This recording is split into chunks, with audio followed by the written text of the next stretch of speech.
Thank you for joining us. This is the Pittsburgh Change Management Professionals webinar session for February 2021. It's been great to work with the team, with Conrad, Tiffany, and the rest on these events over the last few months. We're really getting, I think, a good head of steam going for conducting these events and getting interesting people to come and talk with us. We had some scheduling issues this month, so I had the benefit of being able to step in and provide this information to you. I hope you find it useful.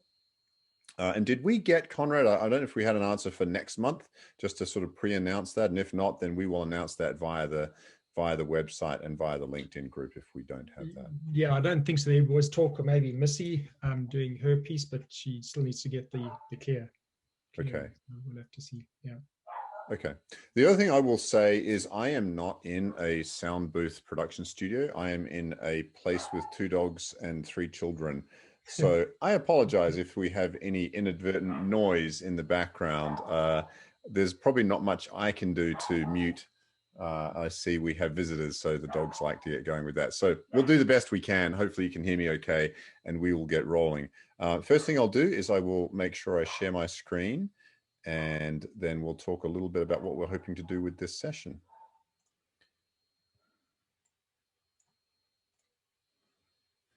Okay, just give me confirmation that that is up. Cool, thank you, Conrad. So this session is all about that those of us who are involved in organizational change, and many of us recognize this, and I hope that much of what we cover today is not truly new to you, although some of it may come at you from a new angle. But I hope the benefit of the session today, and for those of you who are watching the recording, please do grab the worksheet. There's going to be a lot more benefit in you putting your thoughts down on paper as we explore a few of the topics around being an effective change agent and what that really means, and particularly this overall theme of how can we most effectively influence change by operating from the inside of the organization that we're supporting, whether we're internal staff helping our own organizations to improve and transform, or if we're external change agents, consultants, or whatever that might be, but still taking on the shape and color of that organization that we're trying to serve. I've personally found that to be a much more effective approach as opposed to coming in, and we'll talk a little bit about kind of the concept of the ivory tower and the need to really be very aware of when that might be happening and to avoid sort of ivory tower commandments from on high or from the secret change priesthood or whatever domain you represent to sort of represent the change. So that's really the point of the talk here, is to explore some of the ways that we can act more in concert and within the frame of reference of the organization that we're serving for organizational change. Please do, as we go, you can, I have the chat window up in front of me, so I will be able to see questions as we go. If I really get rolling, I might possibly miss them, but I will try and keep an eye on the chat. You're also welcome to unmute and share questions or thoughts as we roll. Really intend for this to be a very interactive session. The other thing I do want to share with you is that we will get as far as we need to get in terms of the material. I've built this so that if we don't actually get to the very last slide, that's okay. Some of the material towards the end is probably more reinforcement for those of you who've been change leaders for a little while. Worth visiting, but if we don't get to it, that's okay as well.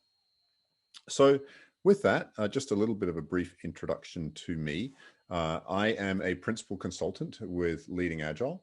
And one of the things that we do is we really come in and help large enterprises transform to become more agile in business terms by really focusing on structure, focusing on people, focusing on practices, and focusing really on a systems approach to lead change to help them create a better system of delivering what they're building and producing through an effective system of transformation. So it's not just about training or just about practices or just about culture change or leadership. It's a whole host of things.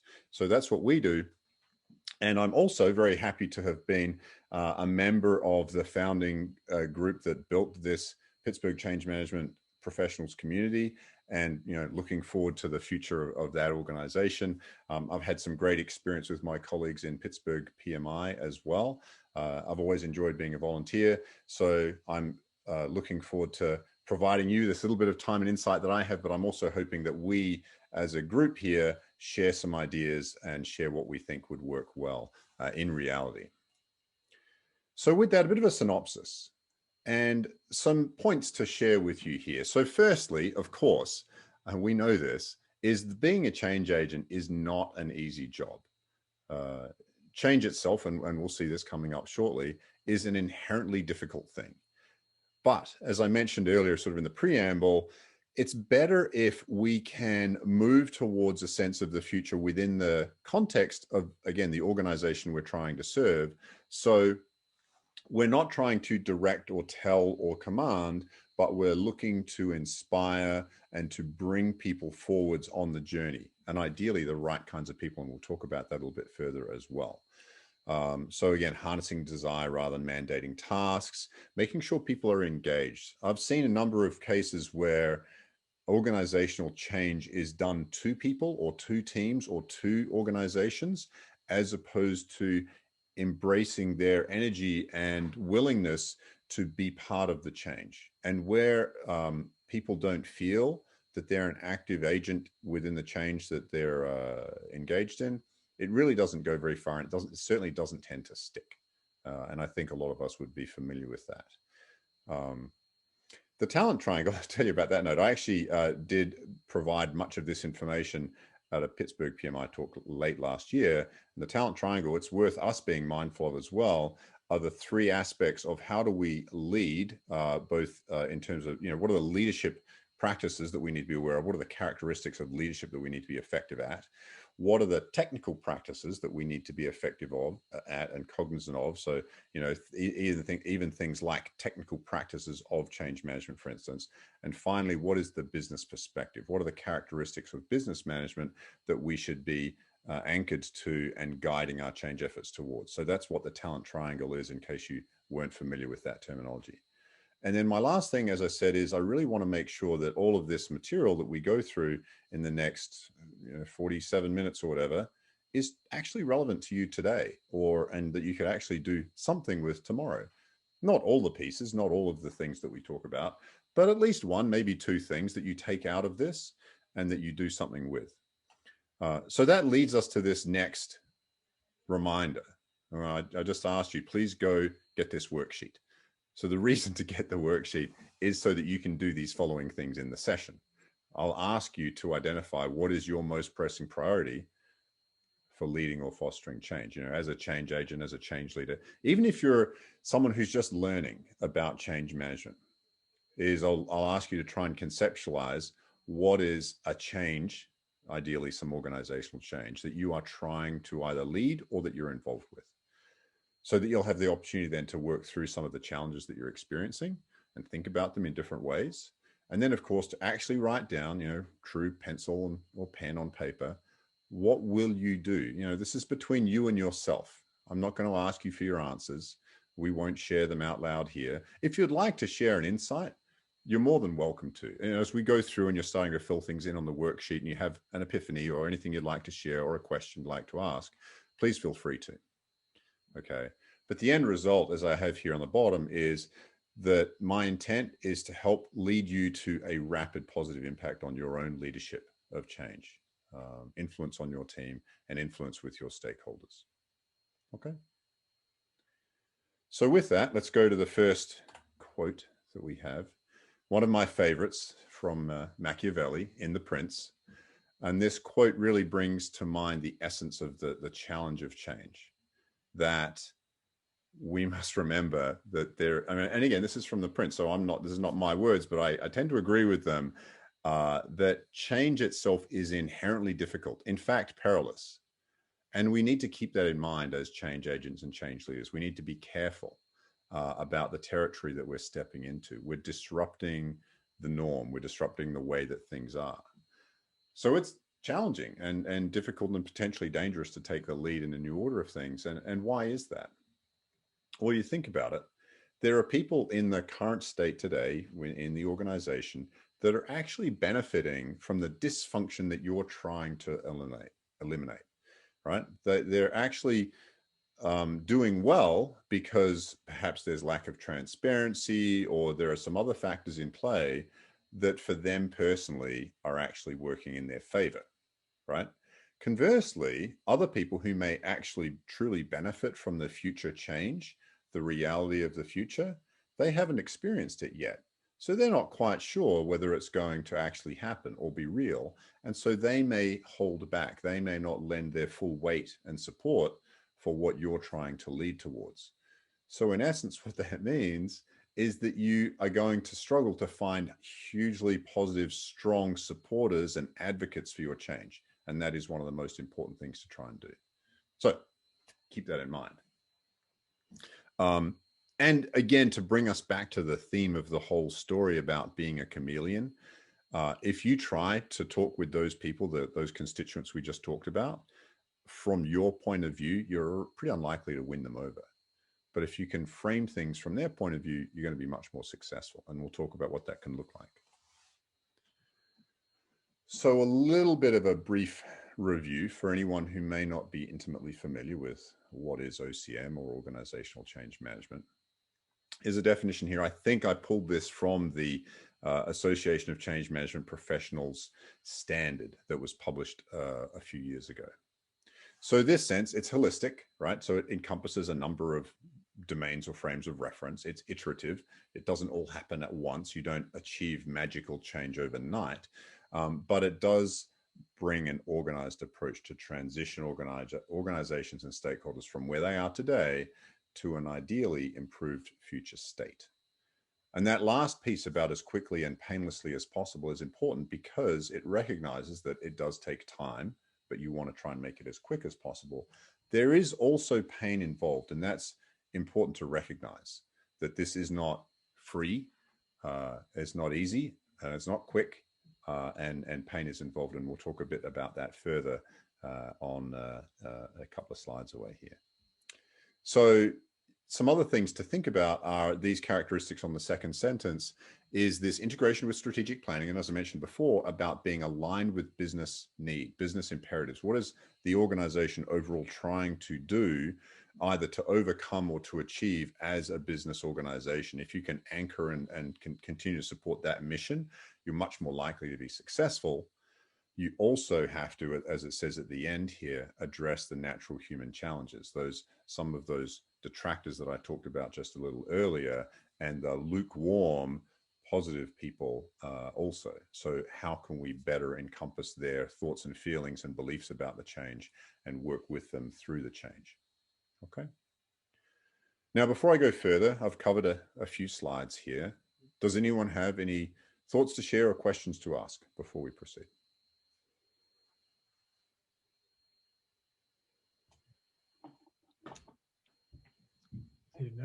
All silence here. Huh?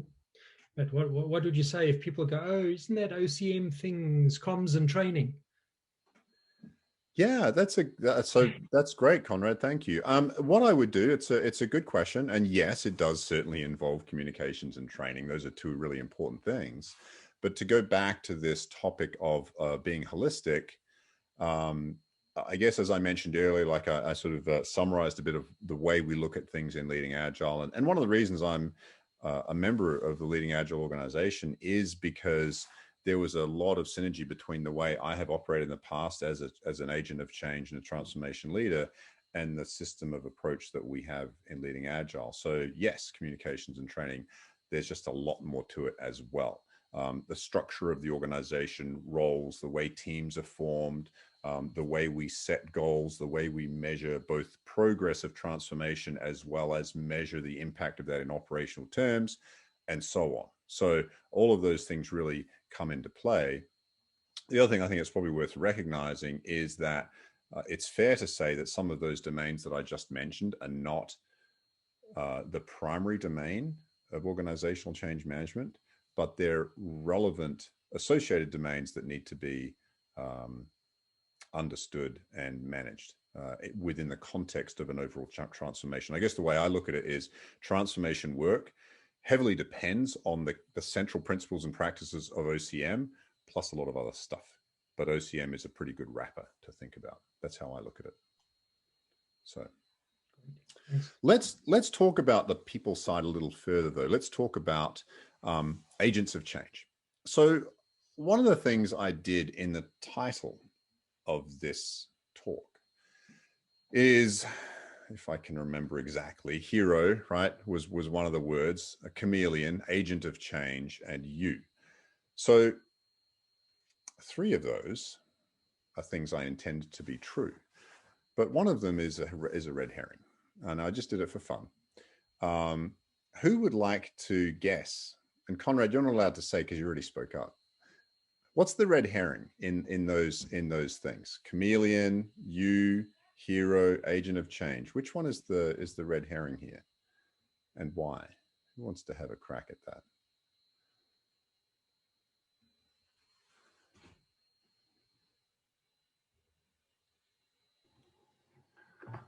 I'll go out. Yeah. Go ahead.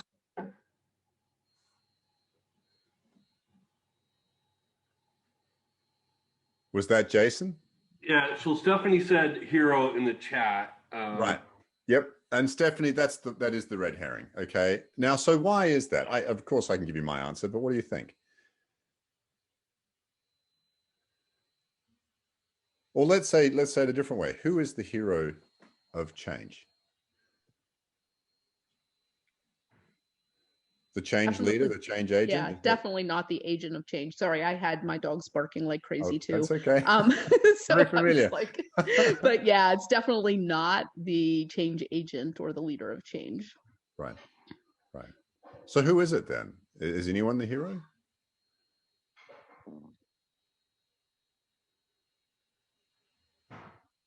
Maybe the folks who actually experience the change and kind of, change, if that makes sense.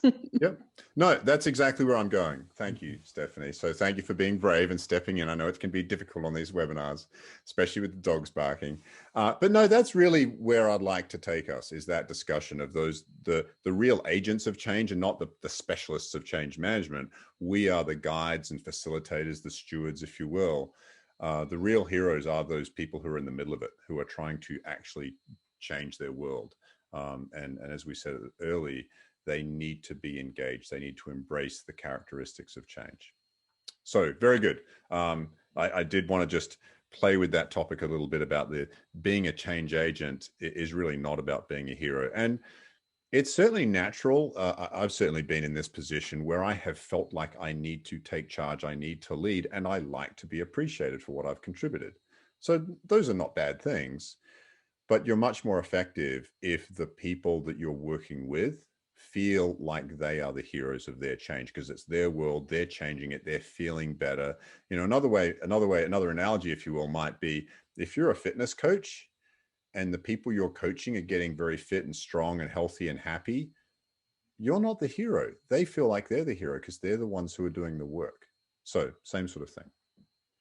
But with that, let's have a look at what would I call this? An unattributed study. So there we go. I could say I made this up. I inherited this slide. I will admit that, but I like it. It's a good slide. The numbers might be wrong. It doesn't really matter all that much. I think though, that wherever this came from, whichever study contained this information, it's useful to look at and think about, because to me, there's a way to read all of these 4 categories and think about what's at the root of those. So ineffective sponsorship, most of us are very familiar with the challenges of ineffective sponsorship, lack of ownership and commitment, lack of consensus, lack of a champion, right? The other one, employee resistance, clear accountability, some sort of resistance to change. The third, I think, is, I wouldn't say it's a red herring, but I think the category of insufficient resources is simply an indicator of something else. And I'll tell you what it is. I think insufficient resources means that the leadership is not paying attention and is saying, oh no, we care about change. Hey, you team, go do change, but not while you're doing your day job, right? We can't make time for you because we're too busy. And therefore those poor practitioners are feeling stretched and squashed, right? And then of course, management resistance, you hear about the frozen middle, things like that. In essence, all of this, I believe, the 4 categories that we see here are a failure to understand the role of different people in a change, in a transformation, and the failure to understand the relative importance of changing, right? The need to change. You hear John Kotter talk about the burning platform. So things like that really come to mind. So I think that, and again, I think John Kotter did a pretty nice job with his 8 things of sort of articulating what you do need. Having the burning platform, this sort of specific mission, the imperative to change is critical, but that needs to be embraced by people. And that to me is the way I read this slide, is leaders and practitioners, people, boots on the ground folks, need to see and understand why to change and then how to change and be part of it. So with that, what do we do? Now, a little bit of this, this is another quote. I have one more, so then I'll be done with quotes. A fellow whose name I can't even pronounce and I won't try, French. But I really like this one too. This I sort of like sort of quotes to think about what does that mean in terms of what we're trying to do. And again, a lot of what I've seen in people trying to drive changes is just telling people what to do. So I find this to be useful to consider, that really, if you want people to build ships, don't like go crack the whip and tell them to go get a bunch of wood and how to hammer the nails together or whatever, but instead give them that yearning, instill in them the yearning for the future, for what's possible, for where they could go or what they could achieve. And I think that's really helpful to keep that in mind as you work with teams to deliver change or to engage people in change, is to be careful to not drop into the weeds about the technical aspects of what you're changing, how you're changing it. So yes, you need to do that, right? Sometimes you need to provide skills and information, but don't lose sight of the overall mission, and particularly that characteristic of inspiration, that yearning. That's kind of a fun word. So I think that's very much worth thinking about. I suppose that speaks nicely to the D in ADKAR, right? Oh, we're getting there, but yes, absolutely, absolutely, it does. Thank you, Conrad. That's kind of like a that's a good segue for the future in about 10 minutes. But definitely the D in ADKAR, and we will talk about ADKAR, and we'll also talk about a flip side of thinking about ADKAR shortly as well.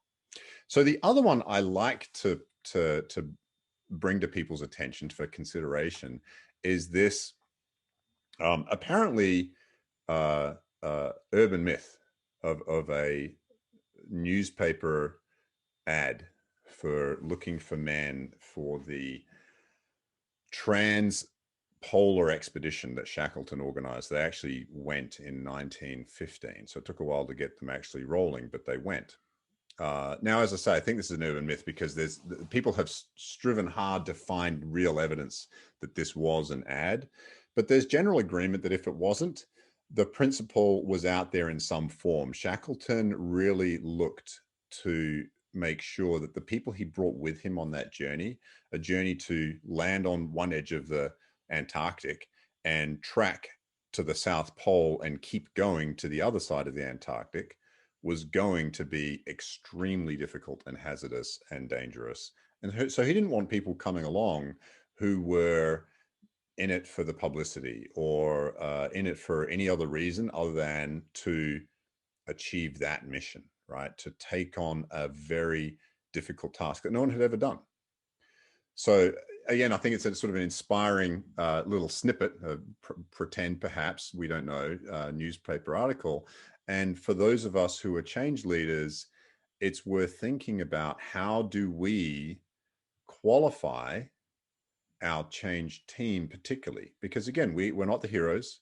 We're there to help. We're there to carry and shepherd the load, if you will, and guide others to enact what has to happen in the change. It means that there may not be a whole lot of glory in it. In fact, if you're getting a lot of glory, you should be concerned, because it might mean the spotlight's on the wrong place. So the reason I share this here is, again, just for the point of think about how you communicate with your team, communicating with your change team particularly, and be very upfront about the recognition that this is going to be tough. And I was actually talking to one of my colleagues today, and we were talking about the fact that you're going to get scratched, bruised, beaten up, things are going to go wrong, something's going to drop off something, whatever's going to happen, we tend to have a characteristic of we'll dust ourselves back off and get going. I think he used the quote of Mike Tyson that says everyone thinks they can hit until they get punched in the face, something like that. I can't remember exactly what he said, but again, it's that characteristic, or Rocky. You know, it's not how many times you fall down. You know, it's getting back up again. Something along those lines is kind of the essential message here to share for those of us who care about being effective change agents. That it's hazardous, it's not easy, and you've got to be willing to take the hits and keep going on behalf of your team. Okay. So with that, let's talk a little bit, and this is where you can start warming up your pencils or pens for your worksheets. So that was a little bit, again, a little bit of preamble. But whose change is it, right? And we already talked about this. You're not the hero. It's not your change. It's someone else's change, but it's not just one person's change or even one team's change. And so what I'm going to do here is talk about two key roles that are really important in any change journey. So the first of those roles is your change sponsor.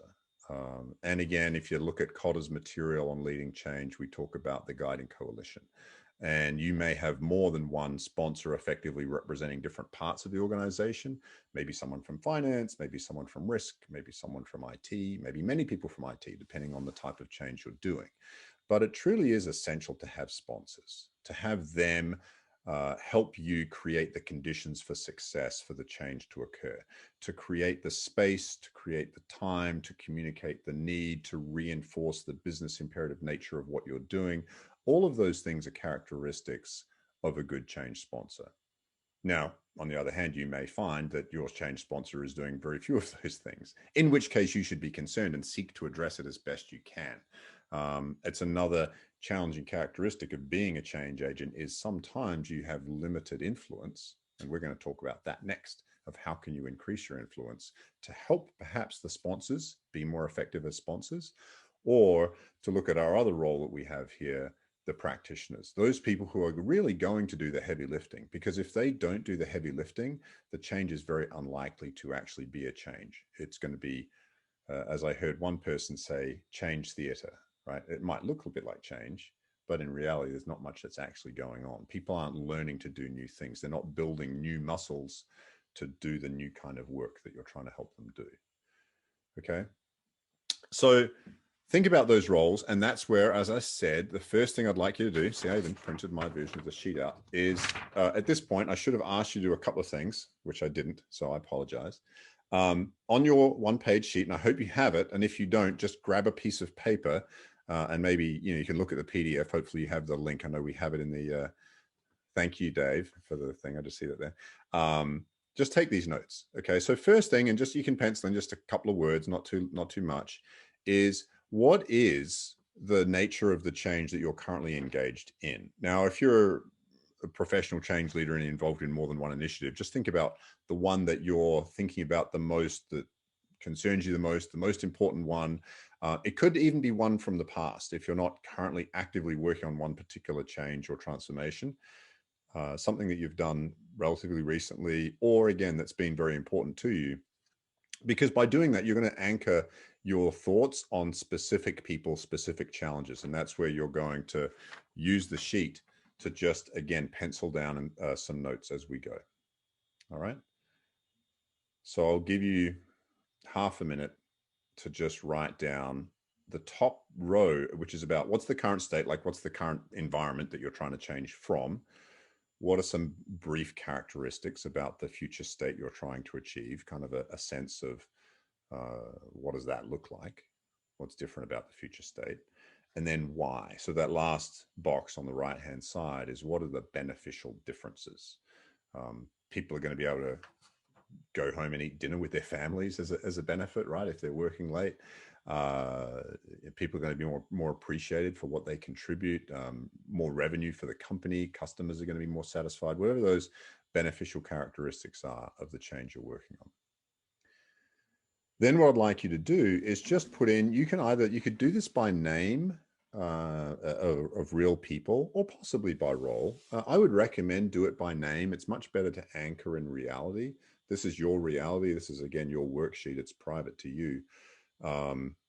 And again, if you make it specific, you will have more specific answers to the challenges that we'll explore over the next 25 minutes or so. All right, are we good with that? Any other questions? And we'll keep rolling. All good. All good. All right, awesome. So we talked about ADKAR. We're going to get to ADKAR shortly. First thing I'm going to do, though, is I'm going to share with you a model, if you will. This model is something that we use, Leading Agile, and it was developed by members of our leadership team, and we call it the influence trust loop. It's supposed to be looked at as an infinity loop. The other way to think about it, quite honestly, when I think about it in my head, it's kind of an upwardly sort of reinforcing spiral of increasing influence and increasing trust. And you can think of this as being applied to both those change sponsors, but also to those practitioners. So we'll explore the loop a little bit here. And what I'll ask you to do is, as we explore, as I sort of illustrate some of these points, is you can ask yourselves, where do you think you are on that loop with your sponsor and with your example practitioner of change? And just make a note about, what does that mean? What might you do next in that sense? So typically, again, I'll speak about this kind of from the context of coming in as an external change agent, but it definitely applies internally as well. One of the challenging things often can be that we may not have access. So we'll look to access kind of first, and the loop kind of follows this path and keeps going, right? So if we're not having the access we need to an influential change leader, someone who can create the conditions for success for the change that we're trying to lead, someone who can fund it, someone who can authorize that people commit time and resources to it, those kinds of things. So getting access is pretty important, because if you don't have access to people who can function as change leaders, there's really not a whole lot you can do. Yes, you can make some small incremental change in a local area, but it's unlikely to have a pervasive or significant influence. So the way to get access is to be able to demonstrate and be recognized for results. So I'm kind of backing down the loop a little bit, sort of going backwards. So the upstream of access, the precursor to access, is that you are recognized for results that you can help achieve. Now, again, as an external consulting organization coming into a client, often those results are shared through referrals or testimonials or other evidence that people can get a sense that you are someone who can deliver results. But it's okay if that's not huge or massive. It just matters that you get some access. The next thing that you want to do is very quickly get on board with their point of view. You want to have empathy for the way they're experiencing the world, what they're going through, and what their challenges and problems are, and their perspective on what's important for their organization, for their team, and for them as people. Okay. The other thing you also want to do in concert with that, so once you sort of develop and express empathy and ask questions that they're seeking to understand from them, is then also provide a useful viewpoint from your own experience. As a professional, you're coming in with a certain way of looking at the world, opportunities for change, approaches to change that can actually be helpful for them. The other thing that you want to do, this next piece around safety, is often change, and we sort of talked about this a little earlier, can be very threatening, especially for certain roles, especially for those people who may fear the change because it may reveal that they've been living in an environment they know has been negative, but they've been kind of doing well by that anyway, right? So there's a lot of reasons people may feel unsafe or fearful of what could happen through a change or a transformation. One of the ways we tend to approach that is to make sure people understand that we focus on organizational systems, and we're there to help the leaders and the practitioners better see and manage their system, right? It's not about picking on people. It's not about trying to eliminate headcount. That's not the purpose of change. The purpose of change is typically to help businesses and organizations and teams be more successful at delivering quality solutions and products to their clients, to be more responsive, those kinds of topics. Now, if separately out of all of that, you realize that maybe you've been able to create some efficiency, you're able to do the same amount of work with less people, hands on keyboards or whatever it might be, typically what we'd look to do is to try and say, well, how can we redeploy, retrain those people? But the essential essence has to be that we're creating safety by we're not going after people's jobs. Okay.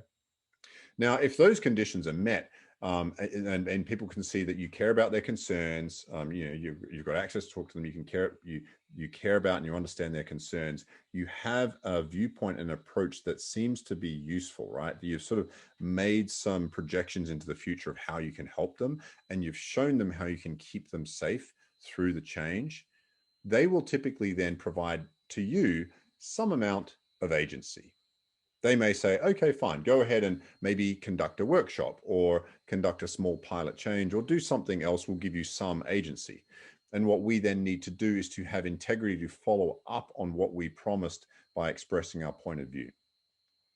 And if we do that with competence, right, we engage effectively, we shepherd and steward and coach effectively, and we create change within their organization, and that delivers visible results, which is another thing we care about very much, then of course, you know what's coming next. Like, oh, yay, good results.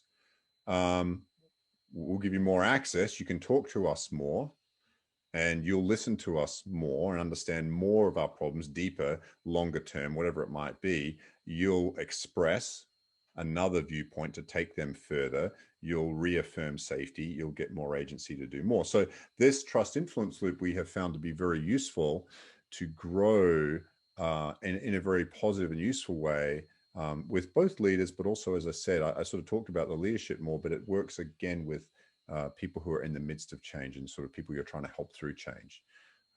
So hopefully that all ties together and makes sense.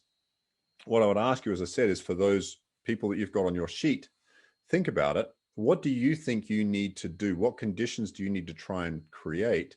And if you don't have access, how can you show results, right? If you're going for results, but let's say, for instance, you're struggling with having a competent team, what can you do to increase competence? Integrity, if I'm sort of walking backwards back down the spiral here, maybe that what you're doing is not what you said you would do. And you need to fix that, right? You need to sort of adhere to your promises. And of course, agency, you can't just go off trying to drive change without permission, without having that agency. So any questions about that? Or thoughts? I do. Hey, hi, Matt. This is Missy Paxton. Hey, Missy. You? Good. Good. And I joined about maybe 5 minutes late, so I apologize for that. Well, welcome. Thank you. And I've enjoyed your session so far. So this is a very big thing for me right now, and I'm truly fascinated by the influence and trust loop. Ironically, I had a meeting today with my own leadership team where we talked about holding people accountable, and the quote that I used was not nearly as professional as what you have here, but it was monkey see, monkey do. Sure. And so, you know, the pushback that I received was much more of how am I holding my leaders accountable? And I was just curious to know, you know, have you experienced this, or is this, you know, something that is branded and in front of teams and your change sponsor and your champions and accountability teams galore, that it's almost built into your culture? Mm-hmm. And if so, how, you know, were there any lessons learned from that you could share? Because this is definitely something that I'm very much looking to grow and change in my own organization this year. Mm-hmm. Yeah, no, good question. Thank you. Sure, I'll give you an example. One of the things, and it's kind of an example of a pattern that I've certainly seen lately and in the past quite a bit too, which is and I'm sure many of you will be familiar with this, the typical, or what often happens is the change sponsor will kind of write it in, if you will. It's like, you know, go forth and change and come back and let me know when you're done. And we know that doesn't work. And so one of the things we'll do, and this is kind of where it comes back to that viewpoint topic, is we know that doesn't work, right? We all do.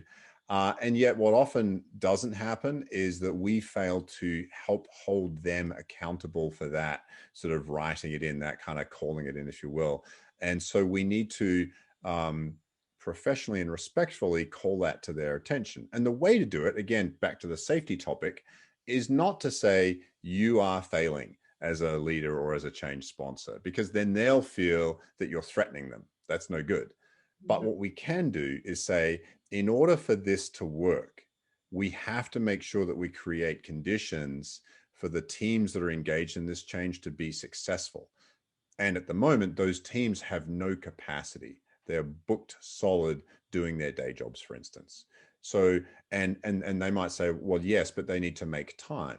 And then usually what we can do is we can say, it doesn't work. And what's going to happen is if we try and push change into an already overloaded situation, right? People are already stretched. It's just, you're going to frustrate people. You will have, I mean, it's one of the things we talk about too, is kind of calling your shots. So it'll look like it's working temporarily, right? It's back to that change theater, but you won't get any long-term results. And in fact, you're going to likely be in a negative situation. You're going to have disenfranchised, disgruntled, frustrated employees. So what we need to do is make an appropriate amount of time that's dedicated to the work that has to happen, whether that's people attending a little bit of training, maybe doing some coaching, some shadow coaching, or sort of pairing, any of those kind of things that need to help those practitioners engage effectively in the change. And so that's a discussion with the sponsor or the sponsoring team about the role they need to play, and that we can project for them the consequences of what happens if they don't do that. So hopefully that helps. There's more to that. I could unpack more, but in essence, you've got to hold yourself and everyone accountable for what you know works and what you know doesn't work. And you've got to be upfront about it. And that's kind of that's mostly what we see in that sort of viewpoint piece of the influence, that your viewpoint is to project that we know what'll happen if we do this, right? Because we typically do. We just sometimes are a bit worried about speaking up about it. That was great, Matt. Thank you so much. I appreciate it. Sure. Thanks for the question. One quick thing I did want to say is back to that meeting that I had today. My first bullet point on the meeting is what change management is not, and it's not communications or training. So you guys just validated my whole session. So I appreciate it more than you guys even realize. So thank you, and thanks for answering my question. I appreciate it. You are welcome. You're welcome. Oh, I'm glad you could ask it. It's always a great pleasure to get good questions in sessions like this. It really is. Okay, so I'll keep going though. But again, if anyone does feel like that they've got a question, just jump in. So we talked a bit about avoiding the ivory tower early. And so just to re-anchor on that, the principle there is it's an easy trap to fall into. Typically what happens, and again, I've been guilty of this certainly myself, is as an expert or a specialist in a domain, whatever the domain is, right? Because we change across a lot of different dimensions, a lot of different systems or methods or whatever you want to call it, is you feel you have to tell people because of your expertise or your knowledge. And it just doesn't work.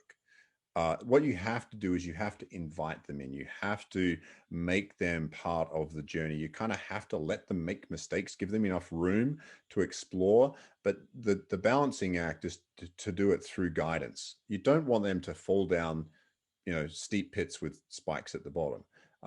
But a little trip or a misstep here and there is perhaps good for learning. So the whole point of the ivory tower is just try to avoid being that change agent who's sending directives out of thou shalt do X. That's kind of it with that. But what I did want it to then sort of step into, and I might just very briefly touch on this next slide because I'm going to assume many of you are familiar with it. This is purely an extract out of the PSTIR material, which is also where ADKAR comes from. So I'm going to make an assumption that many of you are familiar. Because I've got a couple of other things you probably haven't seen before that might be of more interest to you because it's more unique. But it's worth just pausing here and talking about this. The classic sequence of how the PSTIR organization look at change management is, number one, we change for a reason. So we talked about that earlier. You've got to have a visible, clear business reason for your change, and that has to be communicated and reinforced over time. You can't just leave it and assume everyone knows it. So that's important. I really like this premise, though, of recognizing that yes, organizations can be big. You can be talking about dozens, hundreds, thousands, tens of thousands of people. That's true. And I've worked at all of those scales. But in the end, it comes down to individual people. And it's worth recognizing that, especially as if you're an enterprise change leader and you are working with teams of teams and hundreds or thousands of people, you can sometimes lose sight of that individual perspective. And yet it's still so important. It just becomes more important the more people that are involved. And so that net effect of individuals choosing to change and going on the change journey with you is what creates those outcomes, and also is what creates that systemic change that you're looking to actually achieve, right? So you can't get away from that. You really can't just kind of make blanket things. There's another analogy, I'll use that in the middle of this here, that I've used in the past, which is when I was doing one particular transformation many years ago, people were like, "Oh, Matt, that's great. It's like, it's really interesting, but it must be difficult because it's like you've got this huge, big ship that you're trying to turn around." And I would say to them, and this is still true, I wish I had the big steering wheel on the big ship to just pull on the big steering wheel and the ship would turn around, because it's not like that. And again, a lot of us have experienced this. It's a whole bunch of individual people that you need to move in a different direction, and they're thinking individuals that may or may not choose to go with you, right? So that whole organizational outcomes as a result of individual change is important, and there is no one big steering wheel. At least I haven't found it yet. Okay, so again, this reinforcement of change management is a framework to help do it faster and better and with less pain, and it leads towards, to loop back to the beginning, the realization of the anticipated business benefits. And that those two things, that top and tail that we have here, I often see that teams lose sight of that. They get down into the weeds and the practices of trying to drive change and do specific things with specific teams, and they take their eye off the ball of why are we doing it and what's the business imperative to get us to where we need to be. Okay. So what I am going to do, we'll skip over because Conrad mentioned this, and I'm going to give you ADKAR. So again, it's like refresher for many people who know it. So I'm not going to spend much time on it. ADKAR again comes from ProSci, and the whole working premise of ADKAR, and I remember being introduced to this a long time ago. I think it was actually back in 2006 when they published that book, and it was actually a PMI conference, and I loved it because it so resonates. Is a lot of the time what happens is we come into an organization or a team, and as I said about the ivory tower, we start telling them what they need to know, or what we think they need to know. We start, and I'll just roll forward here on the whole ADKAR, I'll just finish it. We start with knowledge, right? That's a typical failure mode, is starting with knowledge.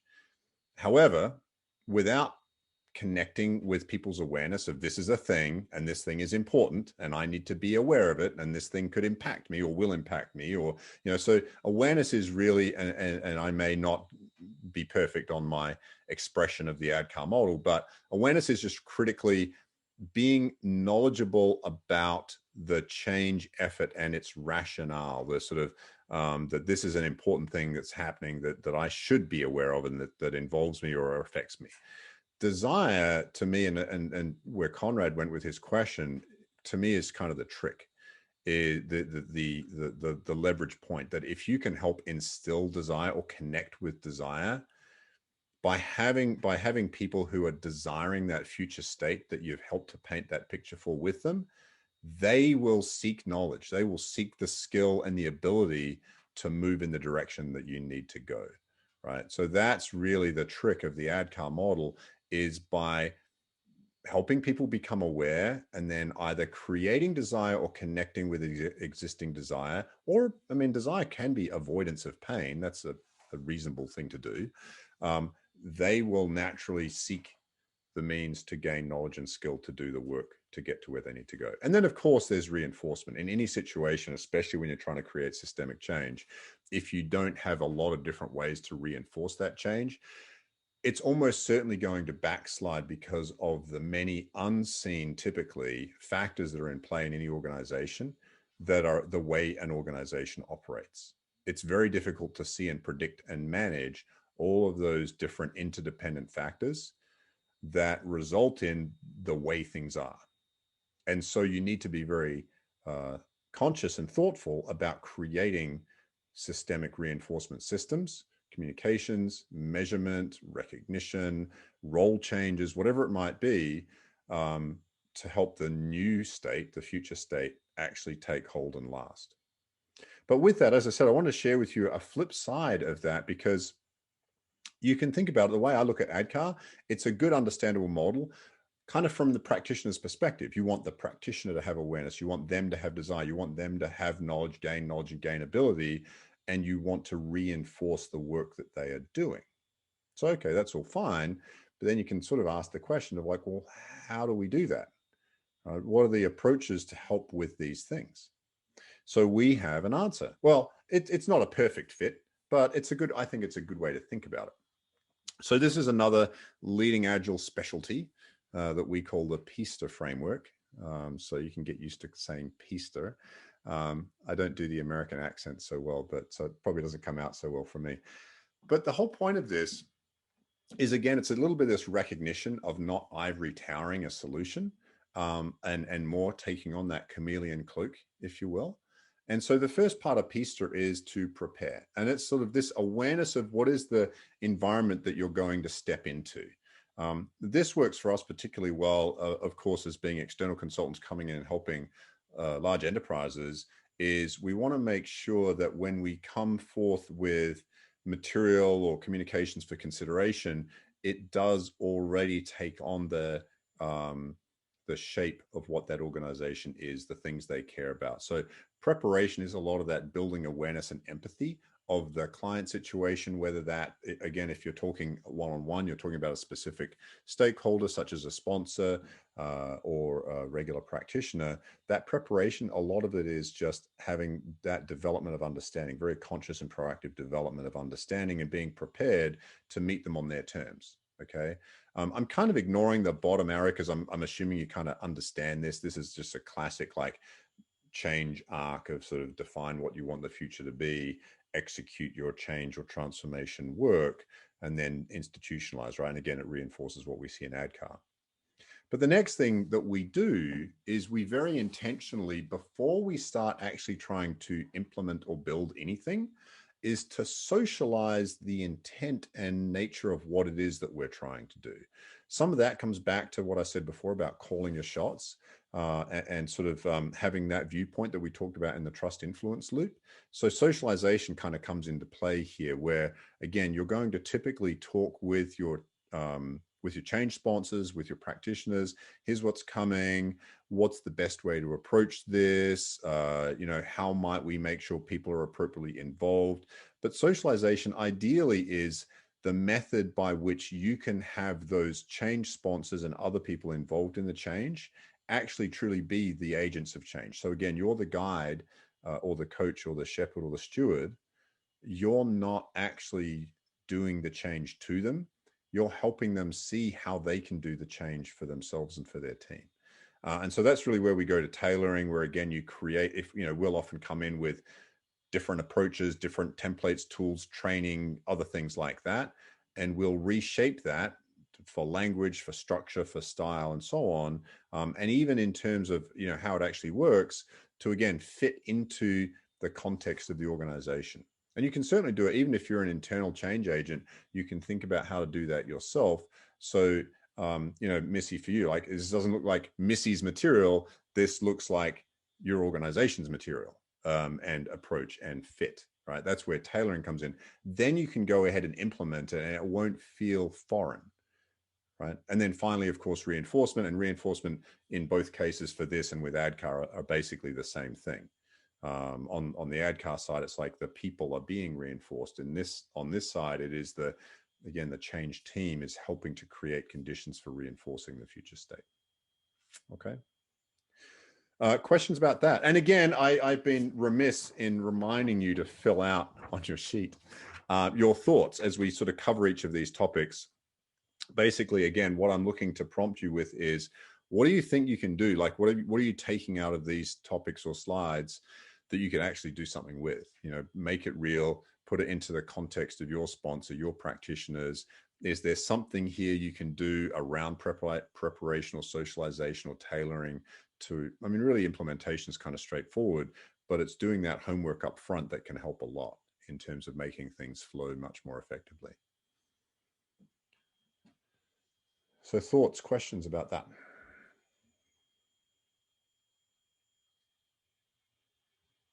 All right, so what I'll do, we have officially 3 minutes left, if that. I am going to give you a rapid tour of another favorite of mine, which is Switch by the Heath brothers. We don't have time to cover this in any detail, but it is definitely worth a minute or two of consideration. If you haven't read it, I highly recommend it. They really do a good job of making explicit case examples of some good techniques for leading and managing change. So I wanted to just, this is kind of like bonus material at the end. And when I was talking earlier, I said, we may not cover this. So I'm not going to cover this in any detail, but I'll just cover it in brief. The main elements that we see in Switch are these three things of, and I'm not going to go into the metaphor, so you'll have to get the book or follow up with me later to ask me about what all these things mean. But in summary, directing the writer is being specific and articulate about concrete but simple things that you can do to guide the change forward, okay? The next one about motivating the elephant is the characteristic of you want to engage people's feelings and emotions, right? That's the driver of action for people, is feelings and emotions. We tend to drive substantial action over time because of the way we feel, and not because of what we think. And then finally, and again, another really important consideration is what can you do to shape that path? How can you tweak the environment to smooth the path towards the future state that you're trying to create? In many cases, just simply making some small modifications to the surrounding environment, reinforcement systems, practices, tools, whatever it might be, can really expedite what you're trying to achieve with your change. So think about some of those things. Again, I'm going to be mindful of time and not go into the sub bullets that we have here, but there's some really good topics here and maybe we can explore them another day. But as I said, I recommend you get the book and have a look at it. If you do want any more information about what we do at Leading Agile, I've got to plug that in here. Leadingagile.com, nice and easy to get to. And of course, PIT CMP. And as I said, I did give this talk last November, so I didn't edit this slide. So we still have a November reference in here. That is no longer true, of course. And actually, Kim is still due to come and talk with us. So I'm looking forward to that. And just to wrap up, in summary, right? So become part of the environment. Hopefully I've covered that from some different angles well. I hope that's been helpful for you. As I said about that elephant, right? Engage with people's emotions, engage with desire, think about how to do that, be very conscious and proactive about it. And then of course, for you as individuals, this is kind of my call to action for you and really for anyone involved in changes, create your own path. Right? We didn't talk about that much, but it's something I believe in, right? And take action. And that's the reason I did this worksheet, is to help you take action, because it's too easy to be in webinars like this and listen and be like, maybe even hopefully nodding your head, but not cognitively taking action in that way. So by leaning in, that can be very helpful. So with that, I will finish on time, but I'm more than happy to stay for any questions or thoughts if you'd like to. I don't have to be running anywhere. Thank you. Thank you, Matt. Great session. Thanks, Matt. Thank you. Thank you, Matt. That was good. Thank you so much. You're welcome.